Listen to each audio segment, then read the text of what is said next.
मैं मुस्कान चौरसिया और आज की स्पेशल रिपोर्ट में हम बात करेंगे प्रधानमंत्री के संसदीय क्षेत्र वाराणसी की। देश में संपूर्ण लॉकडाउन लगा हुआ है और इस लॉकडाउन में देश वालों ने पूरे 50 दिन पूरे कर लिए हैं। बात करेंगे देश की प्राचीन नगरी काशी की, जो अपनी जिंदा दिली, बेबाक और खुश मिजाज के लिए पहचानी जाती है, पर इस कोरोना ने उसे भी शांत करके रख दिया है।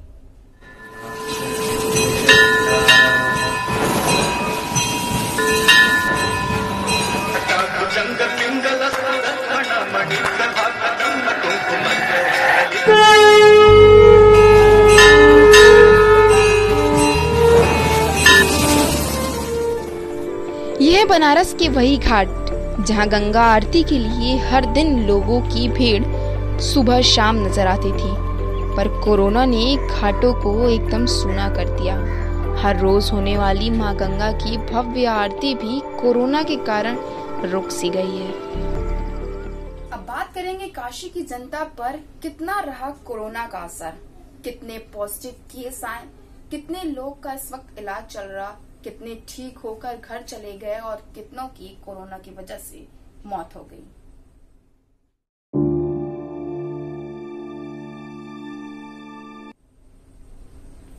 देश में संपूर्ण लॉकडाउन लगने के पहले ही कोरोना ने काशी में दस्तक दे दी थी।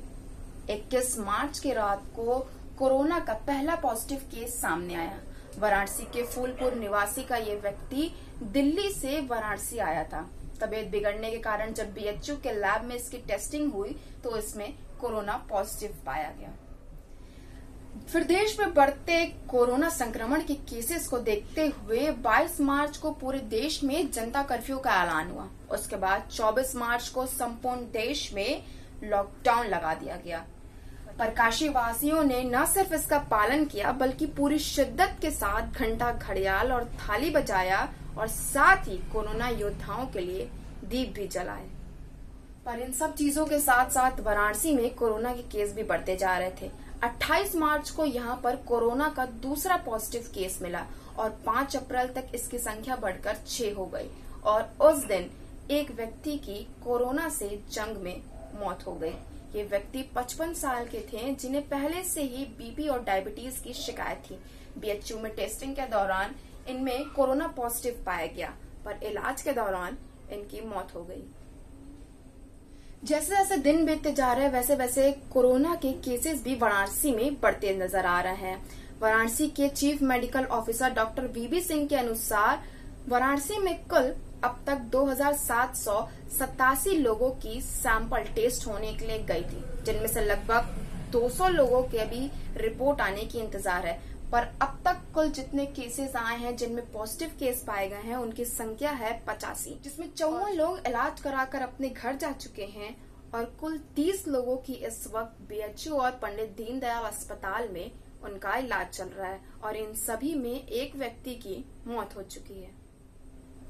वाराणसी में कोरोना के केसेस को बढ़ते हुए देखते हुए वहां के डीएम कौशल राज शर्मा ने भी काफी कदम उठाए लोगों को जागरूक करने के लिए। जो हॉटस्पॉट्स एरिया थे उन्हें सैनिटाइज करने के लिए और वहां पे जो सुरक्षा बलों की तैनाती थी उसका पूरी तरीके से निरीक्षण और प्रशिक्षण करते नजर आए और साथ ही पुलिस कर्मियों को दिशा निर्देश भी दिया कि कैसे वो हर जगह अपने आप को तैनात रखे और अस्पतालों की भी कैसी सुरक्षा की जाए, वहां के डॉक्टर्स की और वहां जो मरीज हैं उनका कैसे ख्याल रखा जाए, साथ ही उन्हें हर तरीके से सुविधा प्रदान करने के लिए भी कार्यरत दिखे।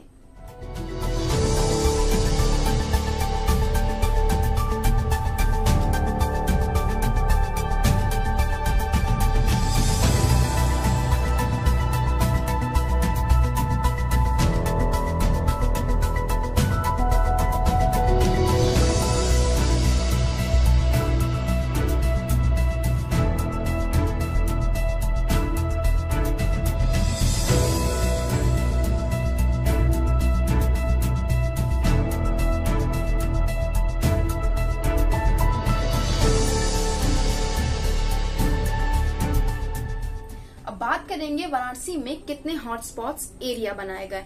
जैसे जैसे कोरोना के केस बढ़ रहे थे वैसे वैसे हॉटस्पॉट्स एरिया भी बढ़ते जा रहे थे। कुल 29 हॉटस्पॉट्स एरिया बनाए गए हैं जहां पे कोरोना के पॉजिटिव केस पाए गए हैं। ये एरिया वैसे हैं जहां पर किसी भी तरीके की आवाजाही नहीं हो सकती है। पूरी तरह से इस एरिया को सील करके रखा गया है। सब चीज के लिए यहाँ पे प्रतिबंध है। पर कुछ समय बाद जब कोरोना के केसेस में कुछ सुधार होने लगा तो एक 3 एरिया हैं जिन्हें रेड जोन से ग्रीन जोन में कर दिया गया है, और जो कुछ ऐसे 10 एरिया हैं जिन्हें अभी भी रेड जोन से निकाल के ऑरेंज जोन में शामिल किया गया है। पर अभी भी वाराणसी में कुल 16 ऐसे एरिया हैं जो रेड जोन में है, यानी कि हॉटस्पॉट्स एरिया हैं, जहां अभी भी हर चीज के लिए प्रतिबंध है। वो एरिया पूरी तरह से सील है। हंसते खेलते बनारस को पूरे देश की तरह तमाम दिक्कतों का सामना करना पड़ रहा है। धर्म की नगरी काशी, जहां ऐसा वक्त नहीं कि कभी मंदिरों की घंटियों की आवाज सुनाई ना दे। वो मणिकर्णिका घाट, जहां सैकड़ों शवदाह होते थे, जहां की अग्नि कभी ठंडी नहीं पड़ती थी, आज वहां सिर्फ एक दिन में 3 से 4 शवदाह हो रहे हैं। मानो कोरोना ने काशी की सालों पुरानी परंपराओं को तोड़कर रख दिया है। फिलहाल लॉकडाउन 4 की घोषणा हो चुकी है। अब इसमें क्या क्या चीजें नई नई जुड़ती हैं वो तो देखना होगा। तब तक के लिए आप घर पे रहिए, सुरक्षित रहिए और लॉकडाउन के नियमों का पालन करिए। धन्यवाद।